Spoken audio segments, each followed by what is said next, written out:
Hablemos pues de un hombre complicado.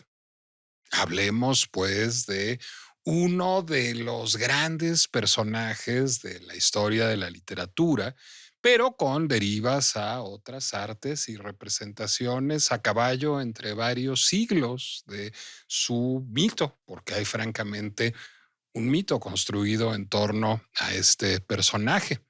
Hablemos de este personaje que abandona su terruño pues más o menos pronto en su vida, por razones no muy claras, un poco truculentas, un poco mercenarias, que se hace a la mar, que surca mares, océanos y en particular un mar, en busca de, pues, a saber si gloria, aventura o quizás lo haga más bien en una de esas por aburrimiento. Hablemos de este hombre complicado que es capaz de mentir, de engañar, de seducir, que es capaz de atrapar a la gente en su propio deseo para beneficiarse en sus muy mezquinos motivos y que sin embargo siempre termina poniendo cara de héroe, cualquier cosa que signifique héroe en cualquier momento de la vida. Este personaje siempre pone cara de que está acometiendo alguna gesta heroica, aunque esa gesta heroica pues normalmente es única y exclusivamente su propia gloria, y aunque se vale de la mayor cantidad de trucos posible para llegar a sus aviesos y mercenarios fines. Hablemos de ese hombre complicadísimo que es Tom Ripley, porque ustedes creen que estaba yo hablando de alguien que no fuera Tom Ripley en este momento. Tom Ripley es, como sabemos todos los que somos amantes del género negro en la literatura y en el cine, el personaje principal de una serie de 5 novelas escritas por Patricia Highsmith entre los años 50 y 70 del siglo pasado. En efecto, Tom Ripley ha vivido a caballo entre dos siglos, el siglo XX y el siglo XXI, porque sigue habiendo una gran producción literaria, pero también audiovisual y teatral en torno a Tom Ripley. Bueno, pues este personaje que se ha convertido en uno de los grandes personajes de la historia de la literatura.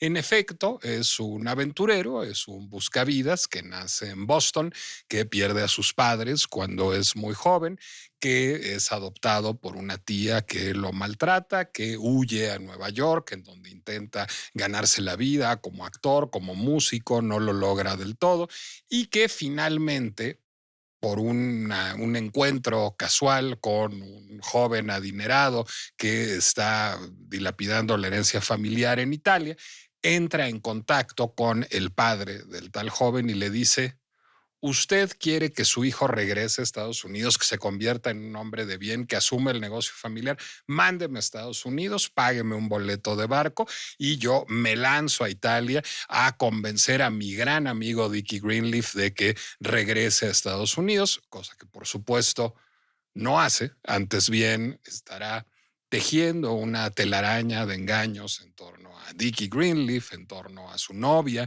en torno a sus amigos, a mayor gloria de Tom Ripley, porque todo lo que hace Tom Ripley es a mayor gloria de Tom Ripley. Lo que él quiere es convertirse en alguien. Lo que él quiere es alcanzar la gloria, lo que quiere es trascender.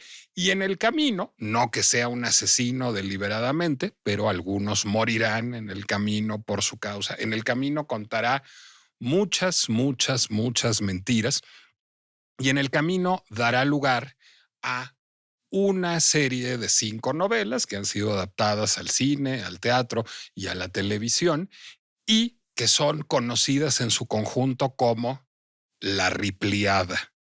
Ajaja, la Ripleyada. ¿Por qué les dirán la Ripleyada? Bueno, pues les dicen la Ripleyada por comparación con la Iliada, por supuesto, porque no seré yo el primero que establezca un paralelismo entre el Tom Ripley de Patricia Highsmith, al que han llevado al cine grandes actores como Alain Delon, como Andrew Scott o como, ajaja, Matt Damon, y el Odiseo de Homero, el Odiseo de la Ilíada y de la ahora tan llevada y traída Odisea Homérica. De hecho, déjenme contarles primero una travesura, no sé si del estudio cinematográfico o del director Anthony Minghella, cuando se estaba filmando The Talented Mr. Ripley hace una veintena de años en Italia. Hay una foto publicitaria en donde se ve Matt Damon en personaje, vestido de Tom Ripley, con su camisa blanca y su corbata negra, sentada en una silla de director, de esas en las que se sienta uno en los sets cinematográficos, leyendo un libro. Y el libro que está leyendo es La Odisea Homérica. Bueno, pero esa foto la recordé después de haber escuchado en estos días pasados un podcast extraordinario que les recomiendo, de una serie que se llama Plain English, que ha sido uno de los grandes descubrimientos que he hecho en los últimos días, en donde participa Emily Wilson. ¿Quién es Emily Wilson? Bueno, Emily Wilson es una académica angloamericana de la Universidad de Pensilvania, es decir, ella es británica, creció en el Reino Unido, sin embargo, ya cuando fue a hacer su doctorado a la Universidad de Yale, decidió, por razones básicamente personales, quedarse a vivir en Estados Unidos. Con los años se hizo académica de la Universidad de Pensilvania y adoptó la doble nacionalidad, tiene nacionalidad británica y nacionalidad estadounidense. Es una de las grandes estudiosas de Homero en el mundo de habla inglesa y es la autora de una reciente traducción de la Odisea, reciente, relativamente reciente, es decir, es de 2017, que levantó mucha ámpula y causó mucho escándalo en aquella época, justamente porque modernizaba el lenguaje. Normalmente, pues digamos, todas las traducciones al inglés de la Odisea y de la Ilíada son en alguna medida herederas de la que hiciera originalmente Alexander Pope en un inglés bastante alambicado. Y lo que quiso Emily Wilson fue empezar de cero, decir, el inglés shakespeariano de Alexander Pope pues apenas tiene 400 años, en cambio la Odisea tiene un par de milenios más, no tiene por qué sonar a inglés shakespeariano. La Odisea no les sonaba arcaica a los griegos antiguos, no tiene por qué sonarnos arcaica a nosotros, y yo lo voy a hacer en un inglés que en términos de métrica sea equivalente a la métrica popular griega. En inglés eso sería el pentámetro yámbico, aunque no corresponda a la misma estructura poética. ¿Por qué? Porque eso obligaba a torturar de alguna manera la sintaxis para que cupiera en una estructura griega y a perder ritmo. Y a partir de eso decidió hacerlo en un lenguaje sí poético, sí lírico, sí aliterativo en una gran cantidad de las ocasiones, pero en un lenguaje que fuera claro, que fuera prístino. Y en este podcast, que les recomiendo muchísimo, Emily Wilson cuenta cómo llegó a una de las palabras que más se le han reprochado de esa traducción, que fue complicado. Ella describe en la primera frase de la Odisea a Odiseo como a complicated man. Y ese complicated es la traducción de una palabra griega que es en buena medida un neologismo homérico y que es politropos, y que muchos traductores en muchos idiomas han traducido de muchas maneras, todas más o menos torpes, porque politropos significa un hombre que tiene muchos, poli, giros, vueltas, trucos incluso. Es un hombre que le da vueltas a las cosas, Odiseo, es un hombre que va y viene y es un hombre que tiene muchos trucos, muchos haces por debajo de la manga.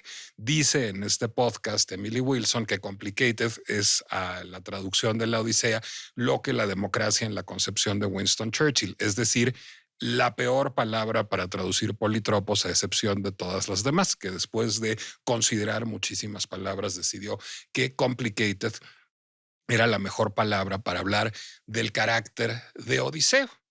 La primera mitad del podcast trata de que la traductora hable del proceso de traducción de la Odisea y es absolutamente fascinante y dan ganas de leer su extraordinaria traducción, que también recomiendo mucho a partir de eso. Y la segunda mitad es el momento en que ya tiene uno que sacar a saber si las papas, el refresco y el guacamole o el fab, porque es el momento en donde ella comenta la adaptación de Christopher Nolan de La Odisea, que hoy es motivo de esta pinche complejidad. Y entonces ella dice que Nolan es un caballero y es un tipo muy decente, muy elegante, que le cae muy bien y que ella le honra muchísimo que haya tomado su traducción como punto de partida y que ella la verdad se emocionó mucho cuando le dijo que Matt Damon iba a hacer Odiseo, porque ella es muy fan de The Talented Mr. Ripley. Y dijo, yo vi Matt Damon y dije, va a ser como Tom Ripley, eso es un Odiseo perfecto. Dice que nunca se imaginó que el Odiseo fuera a salir como Jason Bourne con Crisis de Conciencia, que fue como le acabó saliendo a Christopher Nolan. En palabras de Emily Wilson, la traductora más polémica, pero no por ello menos respetada de La Odisea Homérica, pero también en palabras de muchos, y habrá que decir ahí muchos qué, muchos académicos, sin duda, muchos cinéfilos, no muchos, pero algunos, muchos conocedores de la épica griega, de la tragedia griega, de la comedia griega, incluso de los textos poéticos y dramáticos griegos. Sí, hay muchas preguntas sobre esta edición de la Odisea. Yo en mi Instagram hice algún ejercicio hace unos días que me llamó mucho la atención. Algunas poquitas personas, a lo mejor un 10%, respondió que la Odisea de Nolan es un sacrilegio. Más personas, a lo mejor como un 15% de las personas que me hacen el favor de seguirme, contestaron que es propaganda woke, porque ¿cómo es posible que Helena de Troya sea negra? Eso los tiene muy escandalizados. Habrá que hablar también qué tan negra o qué tan blanca es la Helena de Troya homérica. Pero las respuestas se dividieron casi al 50% entre dos respuestas posibles. ¿La Odisea de Nolan es una obra maestra o es una peli palomera? Esa es la pinche complejidad de una película de la que todo el mundo está hablando, pero de la que no sabemos muy bien qué pensar.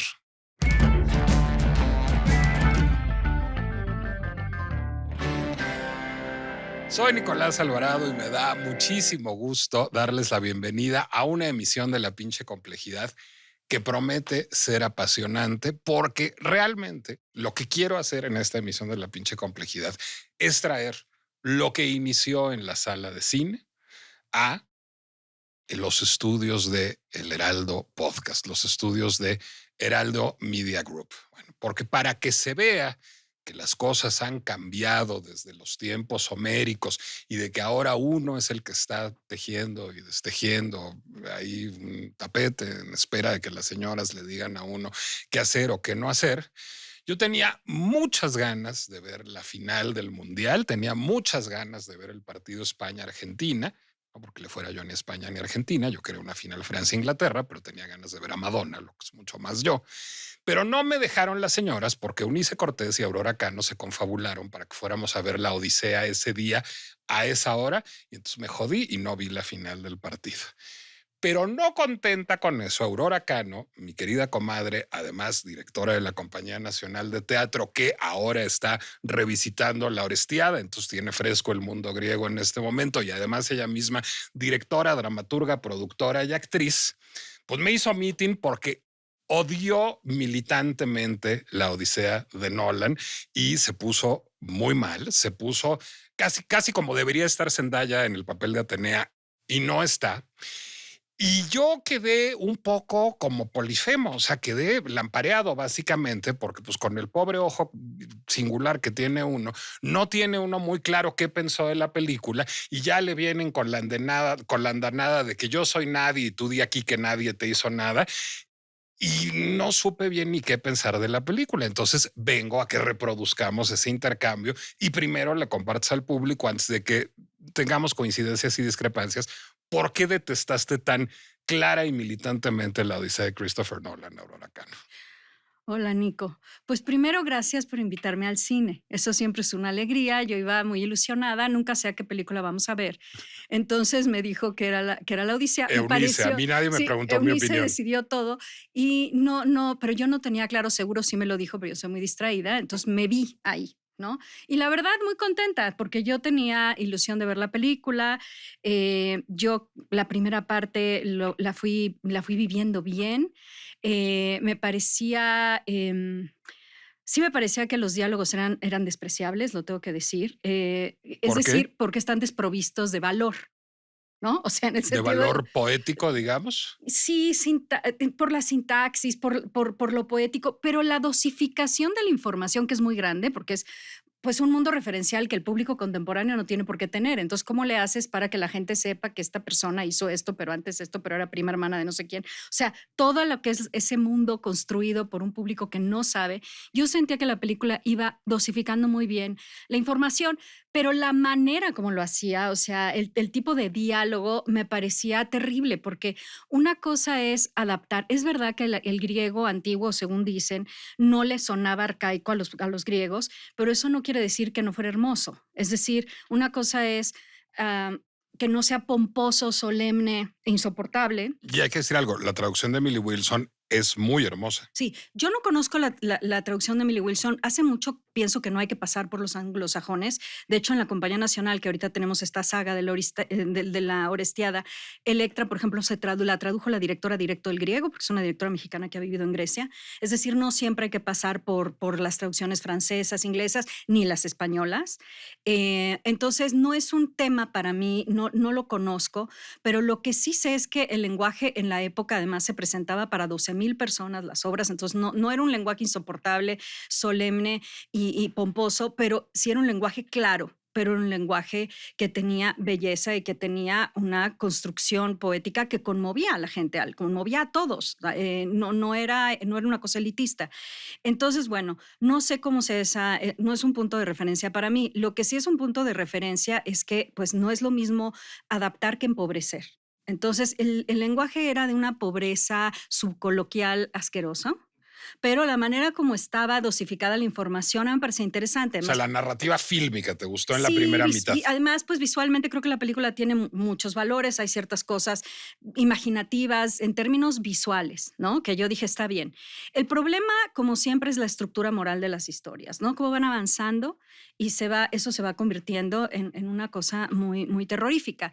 Por eso al final yo ya estaba francamente preocupada, ya no por el cine, ya no por la estética, ya no por que si en el teatro lo hacemos mejor, no, o sea, ya mi preocupación ya era de los tiempos que estamos viviendo y de la decadencia moral en la que estamos viviendo y cómo percibimos la vida, ¿no?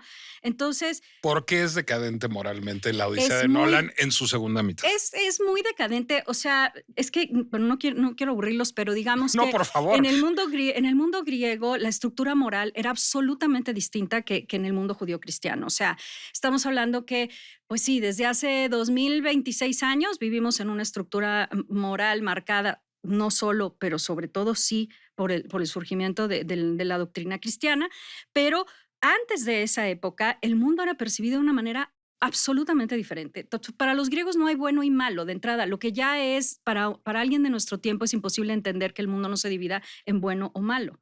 Para los griegos el mundo es mesurado o excesivo. Incluso el amor en exceso ellos lo castigan y lo ven mal.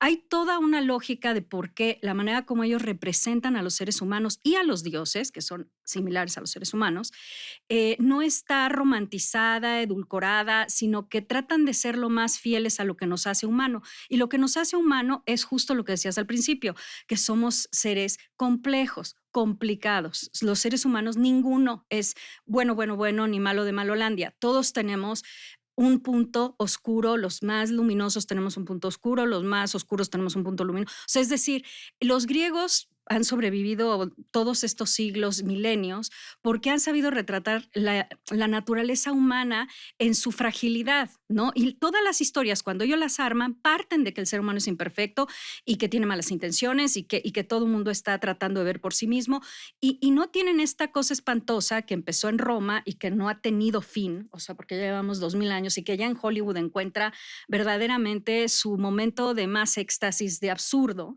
en el que todo se trata de buenos contra malos. Esa cosa de verdad no existía ni cuando Homero, que además hay que explicar que Homero no escribió, Homero Bueno, es Homero, quien tradición, quiera que haya quien sido quiera que Homero, haya si sido. hubo uno o dos. Exacto, no se sabe, pero bueno, si aceptamos que era un gran poeta, que además escribió una historia que no le tocó ni siquiera vivir, es una historia que sucedió. Bastante inventada.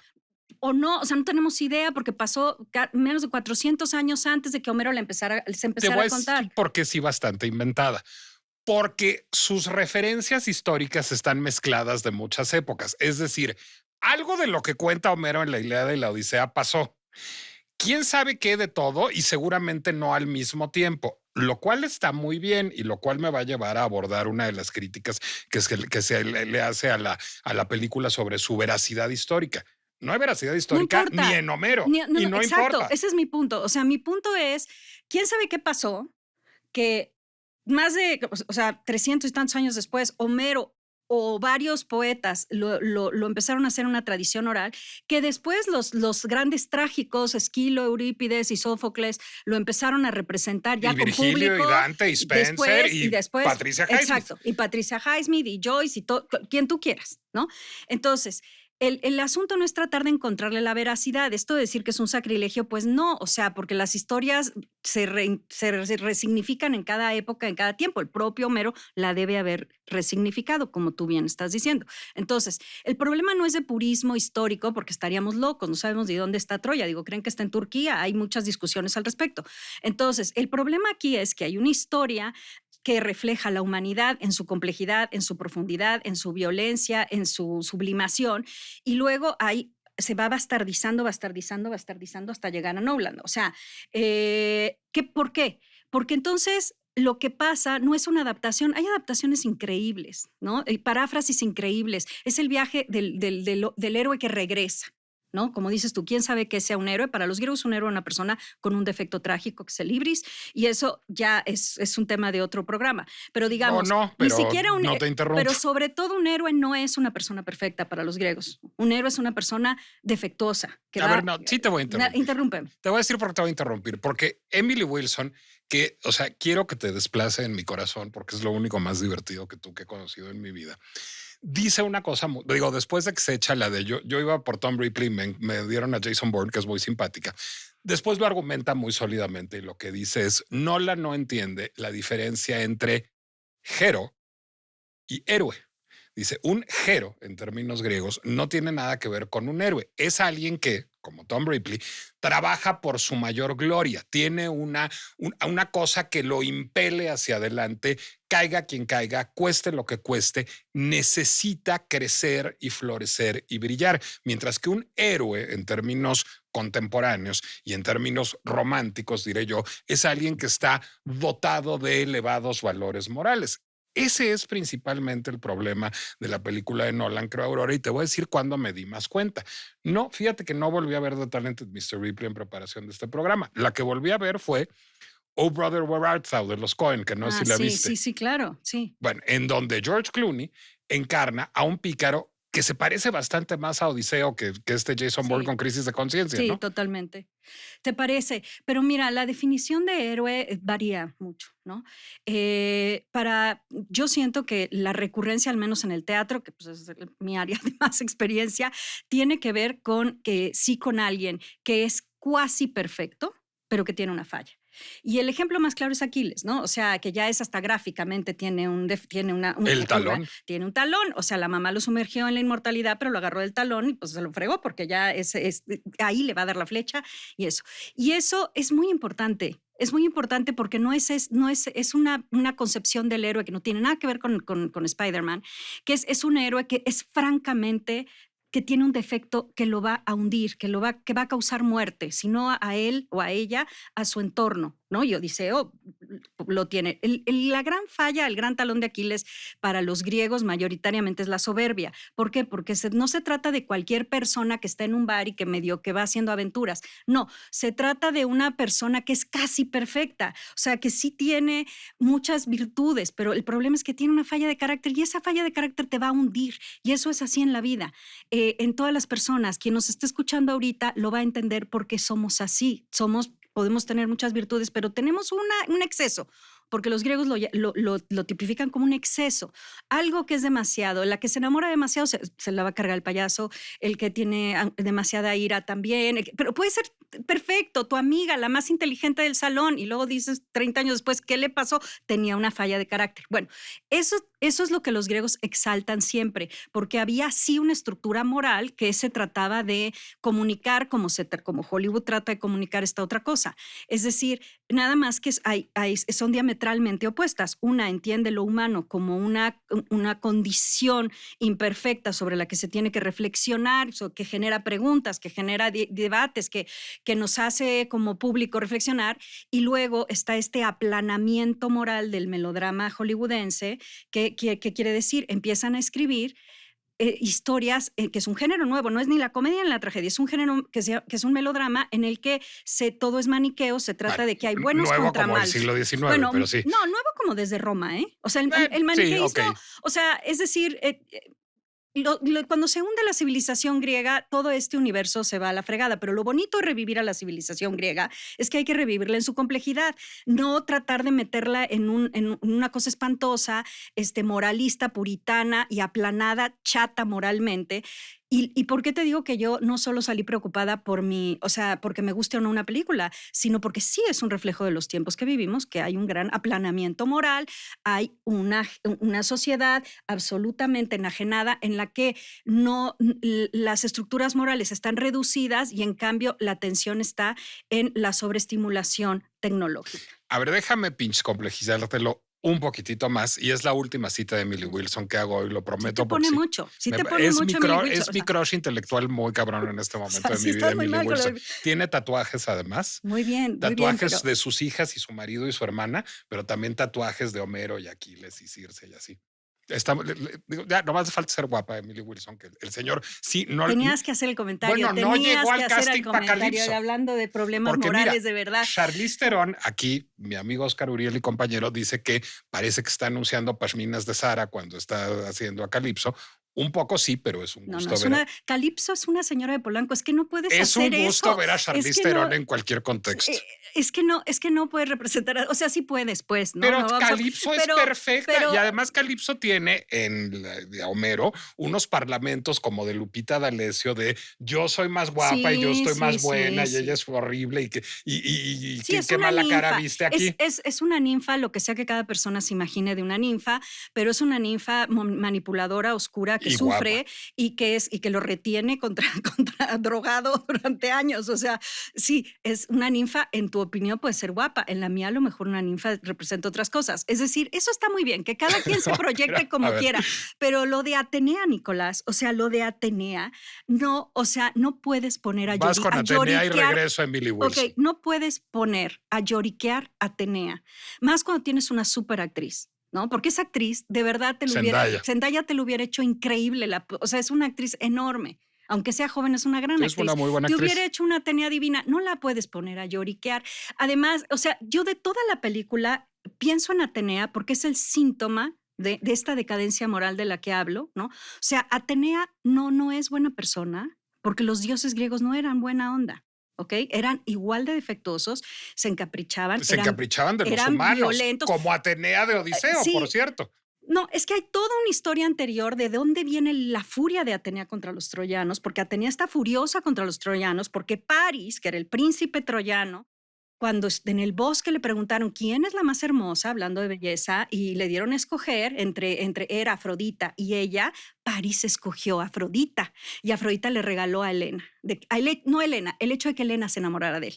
Y entonces Atenea desde entonces se enojó tanto, que dijo, sí, tu príncipe troyano, pues te va a cargar a ti el payaso y a todo, y de ahí no para.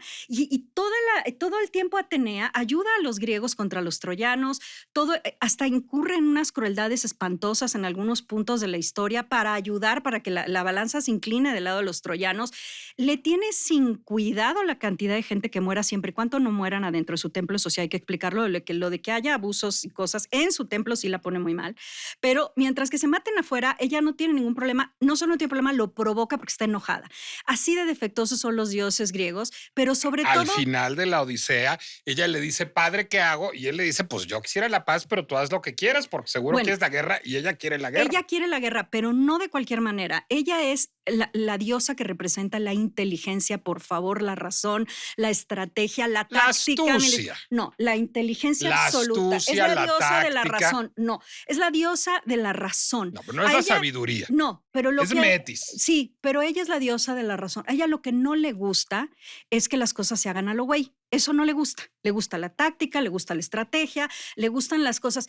No se va a poner a lloriquear por los troyanos. O sea, es muy ofensivo no solo para la diosa, sino para cualquier mujer brillante, que la reduzcan a una mujer que está ahí chilloteando junto a un güey que, perdón, tampoco se ve muy brillante en la versión de Nolan, pero eso de que salga a lloriquear a Atenea, es que yo todavía no lo puedo suponer. O sea, ¿cómo quieres que no salga yo enojada? O sea, es así de...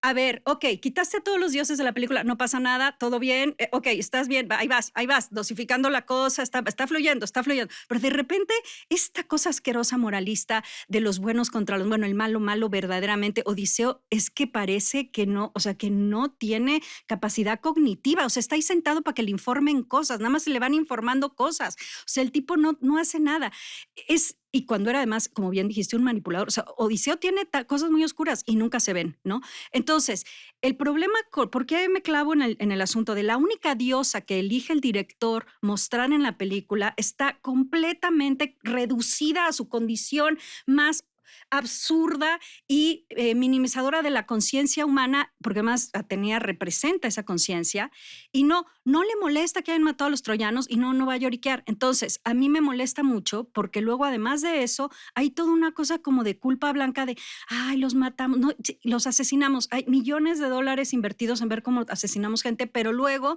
nos sentimos mal. Y esto sí representa la decadencia de la sociedad contemporánea y es una simulación moralista falsa porque están invadiendo y bombardeando países. Entonces, porque dijeras, si la reducción moral nos va a hacer mejores personas y mejores civilizaciones, ok, que los gringos reduzcan moralmente a los griegos, pero no. Que esa era mi argumentación, pero déjame hacer una escala antes. La escala antes la voy a hacer, como había yo anunciado por última vez en Emily Wilson, que dice lo siguiente y me parece muy inteligente. Cuando sale el argumento anti-Hollywood que tú y el anfitrión del podcast comparten, Emily Wilson responde y responde muy sagazmente. A ver, el Hollywood del que estás hablando y el Hollywood que imagino yo, dice ella, no son el mismo, porque en el Hollywood de Breaking Bad o de Los Soprano o de Mad Men, la ambigüedad moral sí cabe.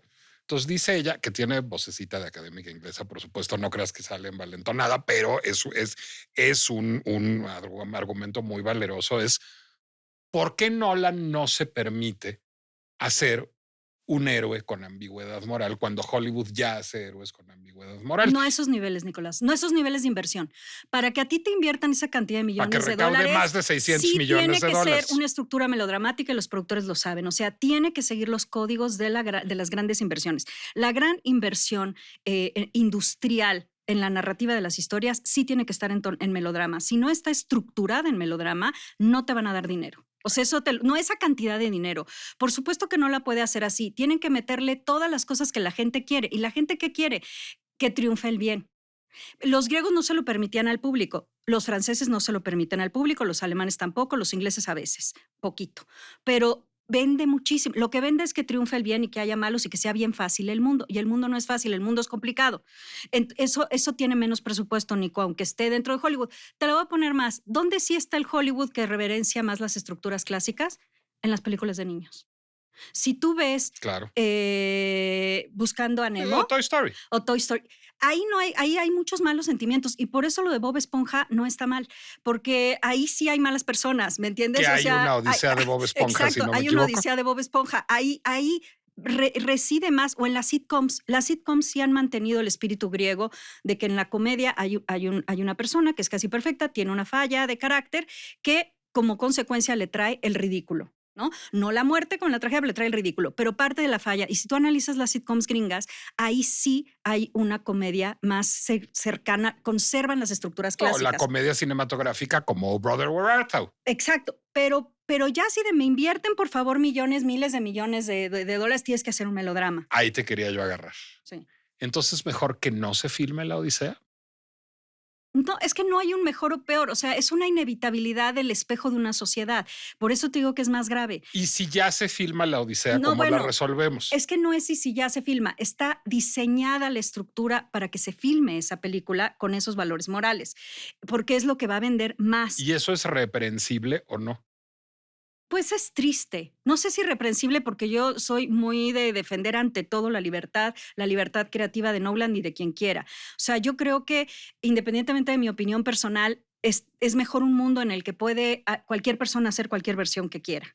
El asunto es que no podemos dejar de ver que está reflejando una sociedad enajenada, que lo único que está es absolutamente obsesionada con los efectos visuales, con el exceso de tecnología, pero empobrecida en sus reflexiones y empobrecida en su manera de representar lo humano. Entonces, en este momento, yo sí creo que como sociedad, no me refiero solo a la sociedad estadounidense, sino toda la sociedad, sí hay altos niveles de enajenación visual y sí, la parte tecnológica es la parte que está por encima. Y la reflexión moral es complicada, es cara, no pone tanto, no hace tan feliz a la señora de la fila 4. Entonces, todo eso queda rezagado y castigado y no es casualidad. No es de que, ay, bueno, Nolan ya la hizo así. No, la hizo así porque era la única manera de recuperar esas cantidades de dinero y mover ese tipo de sentimientos en los seres humanos. O sea, sí hay un diseño y te voy a decir, es un paralelismo con el Imperio Romano. O sea, es exactamente lo que pasó cuando cayó Grecia y subió Roma. El teatro se convirtió en circo. Y esto que acabamos de ver es un circo. ¿Cómo vas a hacer la diferencia? Y perdón, pero sí lo voy a hacer mi anuncio de vengan a ver las obras de la Compañía Nacional de Teatro. Ahí te voy a llevar en un segundo. Sí, porque están Sófocles, Esquilo y Eurípides y cómo contaron esta historia, ¿no? Pero ¿en qué momento el teatro se convierte en circo? Cuando pasa a Roma. Y entonces, en lugar de hacer espectáculos masivos, porque eran 12,000 personas que reflexionaban sobre la vida, la filosofía, sobre nuestras acciones, si eran correctas, si no eran incorrectas, nuestras debilidades, en lugar de ser una sociedad que reflexiona, se ponen a ver al lobo contra el gladiador, o al perro, o al tigre, o al león, me da igual, una bestia contra un ser humano. Y en eso termina convirtiéndose el teatro, en un circo que mete mucho más gente en el Coliseo, que vende mucho más boletos. La capacidad tecnológica del Coliseo era impresionante, entonces esa cosa la inundaban, la llenaban de barcos, era tecnológicamente espectacular, pero moralmente achatada. Y estamos en una época así y por eso es tan triste ver esa película. No, tiene que existir, no tiene que existir. La señora de la fila 4 va a salir creyendo que le contaron una historia maravillosa y que triunfó el bien y que sí, todos eran bien malos, pero pobrecita tenía. O sea, la manera como la señora de la fila 4 o el señor de la fila 10 vivan la película, pues ya es imposible de controlar, pero es triste. A ver, yo no estoy seguro de que sea triste y la película cada vez me gusta menos. Es decir, conforme han ido pasando los días, me he ido acercando a ti cada vez más. Raro porque siempre nos estamos peleando. Raro pero porque bueno, siempre nos estamos peleando, pero la madurez del que dan los días me va acercando a ti. Sí, yo me quiero acercar a ti y ser feliz. Acercándome a ti, sin embargo, en medio de mis berrinches, una querida amiga, Gabriela Guerrero, me pasó un gran texto del Economist. Ajá. Ese texto del Economist lo que dice es lo siguiente. Quien le reproche lo que le tenga que reprochar a la Odisea de Nolan se equivoca por una razón muy sencilla. Porque las adaptaciones que hacemos de los textos clásicos rara vez hablan de los textos clásicos y rara vez hablan del universo clásico, sino son espejos que nos ponemos frente a nosotros mismos para hablar de quiénes somos y dónde estamos. A mí me queda muy claro que hace rato que Nolan quiere hacer películas, Oppenheimer lo es también, sobre nuestra relación con la guerra en un momento de renuevo bélico, es decir, en un momento en donde está volando Gaza y donde está volando Ucrania y donde está volando Irán. ¿No es eso también la Odisea? Y digamos, cuando lo digo es, no me gusta la ejecución, había mejores ejecuciones posibles. No es un poco lo que le hacen Jorge Volpi y Richard Viqueira a la Orestiada en la Compañía Nacional de Teatro. Es un Y poco. escribí hablando maravillas de esa obra. No, es un poco.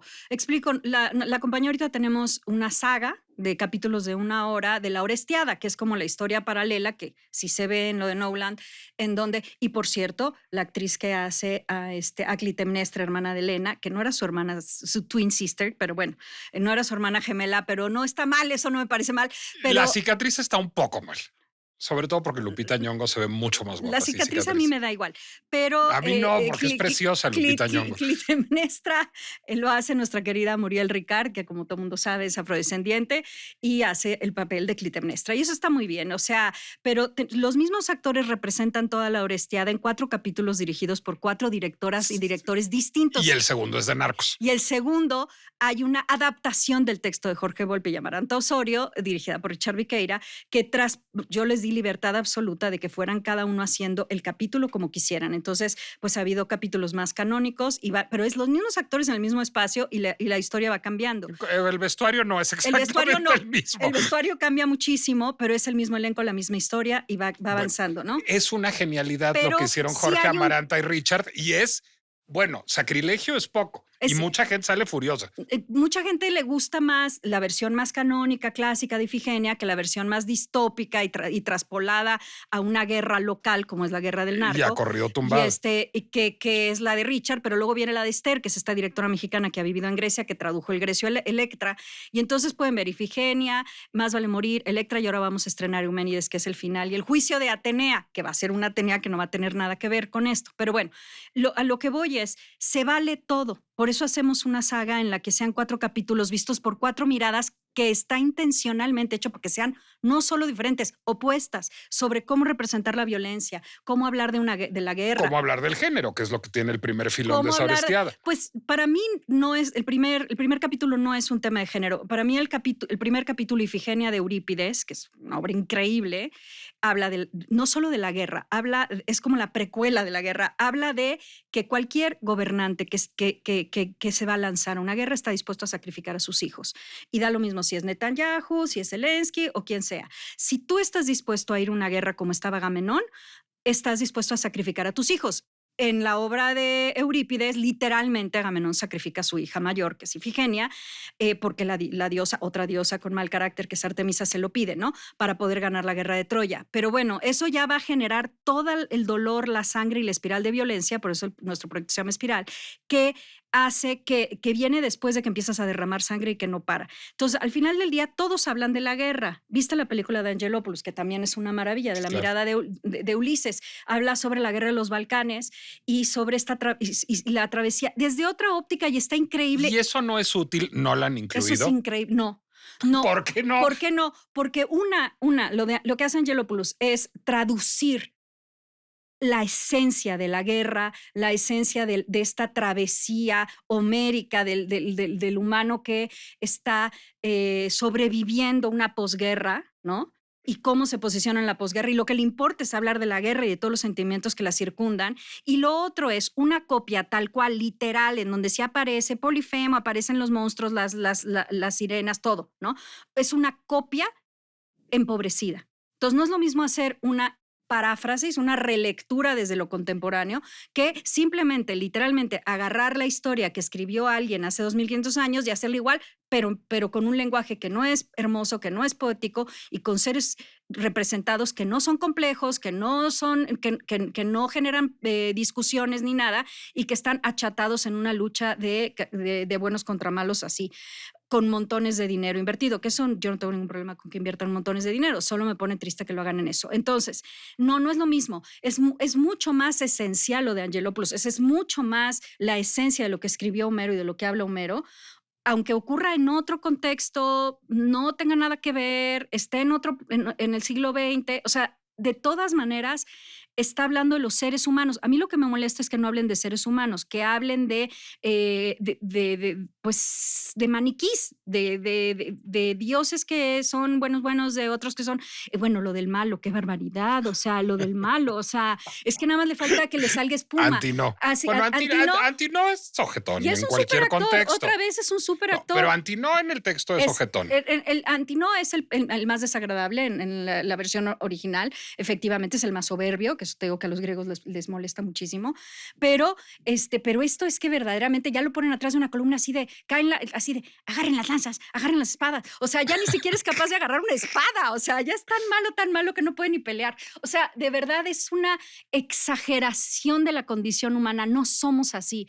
Es simplemente una versión enajenante. Yo te puedo decir de qué se trató y la gente nada más no te va a saber ni decir, ni la va a conmover. Le conmueve la parafernalia técnica como a los romanos les conmovía el Coliseo. Pero en el camino, y a ver, ese es mi revire finalmente, la Odisea está, ¿sabes en qué lugar de ventas de libros en Amazon está la Odisea? Sí, ya sé que en el 5. Regresa, sí, a ver si realmente. Y aquí llevamos una hora peleándonos de la Odisea y en otros tantos espacios. Y nos sirve para que sepan que existen Eurípides, Esquilo y Sófocles, que también hablan de esas historias. Y la CNT y Angelopoulos y los hermanos Cohen y Patricia Highsmith y James Joyce. Porque Homero, oye, no es poca cosa. No, porque está bien, hay que subirse, como quien dice, al trend, ¿no? Y está bien que ellos provoquen un trend, pero nada más provocan un trend. O sea, entonces, está bien, no es poca cosa, está bien que se abran estas conversaciones sobre las grandes historias clásicas, pero de eso a que tenga valores artísticos, pues, híjole, supongo que los grandes expertos de la cinematografía le verán muchas virtudes visuales a esa película. Bueno, yo no sé, soy un gran experto, pero algo le sé. No, a ver, le reconozco una cosa que hay que reconocerle a Christopher Nolan. Los efectos especiales sí le salen mucho mejor que a Guillermo del Toro. O sea, sí están mucho más bonitos sus monstruos de Ray Harryhausen. No me hables mal de Guillermo del Toro. Bueno, los lobos y los ciervos le salen pinchísimos en Frankenstein a Guillermo del Toro. O sea, sí le salen mucho mejor los efectos especiales y es bonito el guiño a Ray Harryhausen. No estoy de acuerdo, pero qué bueno que hablas de Guillermo del Toro, porque del laberinto del fauno, que era una historia compleja, oscura sobre el humano, que me parece una película brutalmente increíble, a La forma del agua, ahí están los millones de dólares de diferencia. La forma del agua me parece una atrocidad de película. Porque es un melodrama.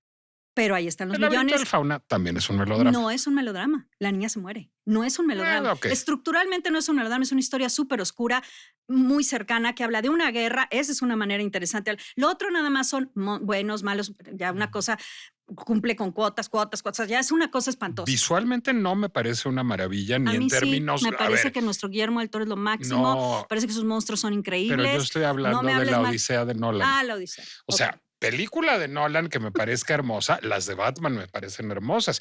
Película de Nolan que me parezca un prodigio de narrativa cinematográfica, Memento me parece un prodigio de narrativa cinematográfica. Me parece, a ver, un amigo mío lo dijo mejor que nadie, pues es una buena película de acción, ¿no? No es otra cosa. O sea, es para lo que da. Da para ser una buena película de acción. El Coliseo. Tú no sabes. Y para que tengamos buenas conversaciones. Sí, pero eso porque nosotros ya estamos locos y nos clavamos y nos enojamos y bueno, yo salí muy mal del cine. Pero bueno, sí, nos sirve para eso y nos sirve para entender que hay muchas maneras de ver el mundo, que hay muchas maneras de ver la guerra. Insisto, si convertir el mundo en una cosa de buenos y malos nos hiciera mejor como sociedad y generar una reflexión real, porque eso es lo que yo te decía de la simulación. Si la reflexión de que los gringos, el Hollywood y las grandes ventas de boletos, por haber convertido al mundo en una lucha del bien contra el mal, porque es lo único que saben contar. Si ese achatamiento del ser humano resultara en una mejor sociedad, yo retiro las tragedias griegas mañana. O sea, pero no, ahí están bombardeando, ahí están todas estas sociedades haciéndose cómplices. Entonces, ¿dónde está ese? Es un reflejo que es una simulación, es una trampa, es un espejismo. No, la sociedad moderna no es como la película de Nolan, no es como la Odisea, es como la Odisea de Homero, no es como la película de Nolan, se parece más. Tú pregúntale a alguien que está ahorita en Gaza si le parece que la película de Nolan van a estar lloriqueando todos y así. No, pero tampoco van a tener mucho que opinar de Sófocles o de Angelopoulos, ¿eh? O sí, no importa. Lo que sí importa es que hay cosas que nos reflejan en nuestra brutalidad y nuestra belleza y hay cosas que no. Y en mi punto de vista, sin querer ni decir que hay herejía, o sea, sin querer quitar de la cartelera nunca nada de nadie, pienso que Y esto no... pareciéndonos muy bien que todo el mundo sea el color que sea. Todo, no, eso está por supuesto que de más. Sobre Los todo seres si humanos se ven no como somos... Lupita Nyong'o. Los seres humanos no somos de colores y yo añadiría tampoco se dividen en hermosos y no hermosos en ese sentido. Bueno, pero Charlize Theron y Lupita Nyong'o sí son ¿Cómo muy insistes hermosas. con eso? A Pero mí es que son muy hermosas. Es que me da lo mismo. Pero sí son. Pero Calypso, más allá de que hay quien la ha representado, los piratas del Caribe, ¿cómo la representaron? Se ponía monstruosa. O sea, no ese es el punto. El punto de Calypso es que vive sola, abandonada en una isla y tiene sentimientos súper tóxicos cuando agarra este güey. O sea, es un personaje muy tóxico que lo droga, insisto en este punto, para mantenerlo contra su voluntad 7 años. Contra su voluntad. Contra su voluntad. Bien que sabía. Bueno, y es que sí hay que decir que este Odiseo verdaderamente no se entera de nada, pero no se entera de nada. O pero sea, eso desde va Homero, dando, ¿eh? No, el de Homero se entera un poco. De hecho, también es importante y qué bueno que lo dices. Siempre Hay una finge de falla- inocente, Homero. Sí, pero hay una falla que bueno, que la película no pone y que es Digo, importante, dice. que es cómo engaña, y volvemos a por qué Atenea está de su lado, porque Atenea le ayuda, Atenea le ayudó a la idea del caballo. Atenea, o sea, este no es un personaje pasivo que le están pasando cosas, es un personaje súper proactivo al grado de que él provoca que ganen la guerra, porque a él se le ocurre esa idea, porque se la sopla Atenea. No, déjame pero, complementar eso. Hay un ensayo muy bonito en el Sexual Persone de Camille Paglia sobre Atenea y Odiseo, en donde lo que sostiene es que son el reverso de la misma moneda. De hecho, Atenea se la pasa cambiando de forma todo el tiempo, la mayoría de las veces a forma masculina. Se echa la taxonomía Camille Paglia, creo que son 8 veces en la Odisea que cambia a forma masculina y 2 de niña y 3 de mujer, ¿verdad? Y todo eso muestra la ductilidad de ambos, cómo están finalmente siendo complicados, generando trucos, giros, politropos para cambiar la realidad. Finalmente son casi un solo pero son personaje, brillantes. Odiseo y Atenea. Tanto Atenea como Odiseo son personajes Son brillantes. astuces en esta y película, abusaditos. ambos son una cosa o sea, de verdad, él no se le ocurre nada, no piensa nada, está como lobotomizado toda la película y solamente le están pasando cosas que están fuera de su poder, porque sí, los dioses tienen cierta agencia sobre la vida de los seres humanos en la visión griega, pero él comete un error. La esencia de esta historia es que él comete un error de soberbia, porque es lo que les encanta a los griegos. Así como los gringos tienen sus cosas estas del melodrama, los griegos tenían su cosa esta de la soberbia. Entonces, ¿qué hace? Él con Polifemo va y se le ocurre la idea de que cuando Polifemo le dice, ¿quién eres? Él le dice, no soy nadie. Soy nadie. Soy nadie, soy nadie.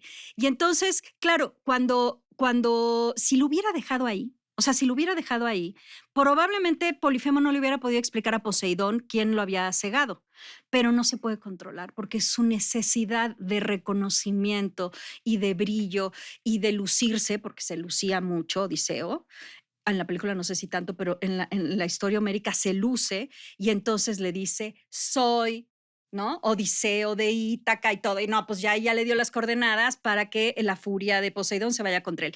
Entonces, ¿qué pasa? De Poseidón, que es el papá de Polifemo, aclaremos. Sí, un personaje brillante, inteligente, un gran estratega de guerra, un hombre que se le ocurrió al caballo de Troya, o sea, un hombre brillante. No, se le ocurrió a Atenea. Se le ocurrió a Atenea, se lo sopló, pero bueno, él representa esa parte racional, estratégica, táctica del guerrero.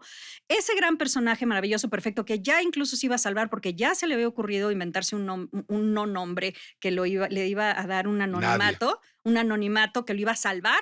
En el último minuto no puede evitar la soberbia. Y eso los dioses lo castigan. Y a partir de ahí viene, sí, pues no vas a regresar. Y viene el castigo de otro dios. Entonces, esa parte que es tan esencial en esa historia, tampoco está muy clara, ¿no? Es así, ¿por qué le lanzaste cuando ibas huyendo, por qué le acabaste lanzando una flecha?